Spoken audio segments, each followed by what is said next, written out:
So today we're going to have a look at something that's a little bit of an iRig competitor. Particularly, we're going to look at the Link Analog Mini. Okay, so I'm going to unbox this or unpackage it, whatever you want to call it. And then we'll have a really quick look at it. We'll plug it in, give it a quick demo, and then you'll be able to know if the $20, the super low price of $20, is worth it for this little device, which is pretty much an iRig 2 if you look at it from that perspective. If you find this video is something that you're interested in, home studio recording or mobile recording, click the subscribe button below and the notification bell for future videos. And also, if this video ends up being something that you like, please let YouTube know by hitting the like button below. Let's get to it.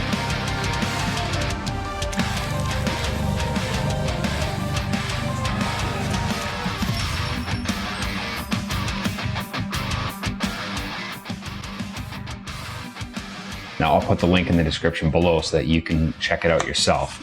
But if you look at the diagram that they have in the back, they got a nice little, input diagram that you can run there. Let's check it out.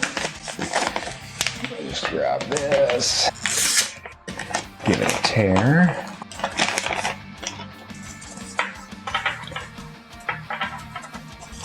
Okay, let's see what we got. Number 1. Use the QR code to get BandLab. Okay, so just looking quickly here, we've got the gain knob right here. Moves pretty good. I wouldn't say it's stiff or anything. I wouldn't say it's too loose either. It's got a nice feel to it, so it's not gonna move on you either. A 1/4" guitar cable will go. Okay, and on the other side here, it's labeled headphone input. You can see it there, headphone input. And then on this side is your connection to your mobile device. Okay, so again, this is analog. It's not digital. It doesn't do any processing on board here.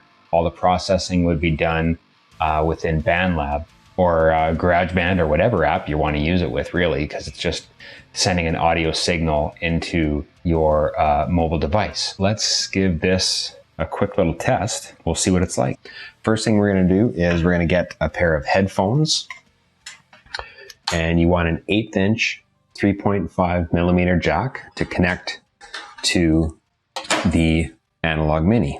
And you'll do that just by connecting it right into the headphone jack there. And then this is the cable. This is the TRRS cable. So that's just going to connect right into this port here. And then what we're going to do is we're going to plug this into our iPad. Okay, just like that. And now we'll open up BandLab.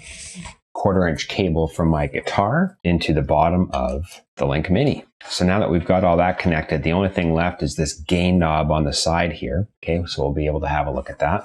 So we'll just open up a quick project here, the mix editor in BandLab. Okay, turn our volume on, make sure we've got some sort of connection.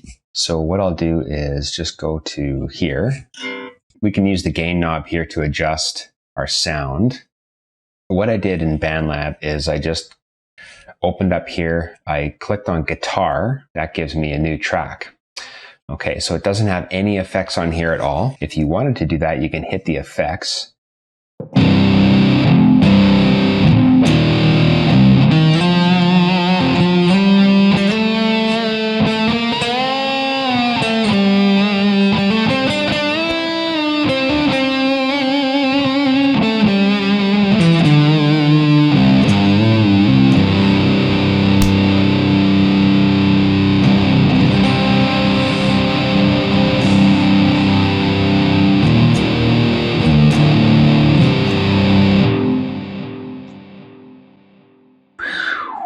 So we'll just quickly record something in, and then we know we've got it.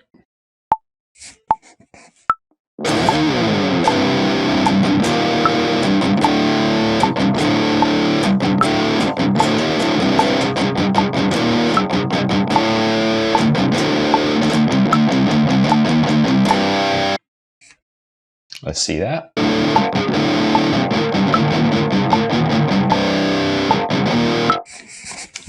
Okay, so it sounded really good. I could probably turn up the gain a little bit. because it was pretty quiet on the waveform, but that's okay. You can turn that up later. There was pretty much like no latency, which is really great because when you're using like any audio interface and recording something in, you want to make sure that you're not getting any latency at all. It just makes things way easier when you're timing things together. Let's see what it sounds like in something else. Let's try Deplike.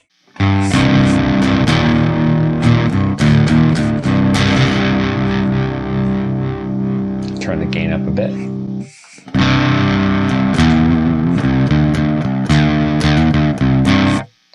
Let's try a different amp. Okay. Let's try the...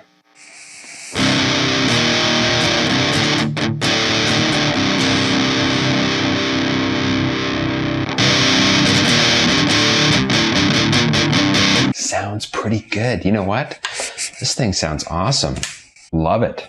So anyway, that's a look at the BandLab Link Audio Analog Mini, and you can pick these things up for super cheap. They're 20 bucks. I'll put some links down in the description below for the BandLab Link Analog Mini. I'm gonna do some more videos with this one too, but I mean, there was like no latency on this. It sounded pretty good. So I don't know, I mean, used it at BandLab, used it in Deplike, and Deplike both sounded awesome. If you like this video, if it helps you out in any way, hit the like button below. That tells YouTube that I'm doing something that you like. And if you want to see future recordings, videos on mobile recording or home studio recording, please hit the subscribe link below and the notification bell as well. And you'll be notified of future videos we have coming out with all this kind of stuff that we went over today. So with that, I just want to say thanks for being here. Keep making music.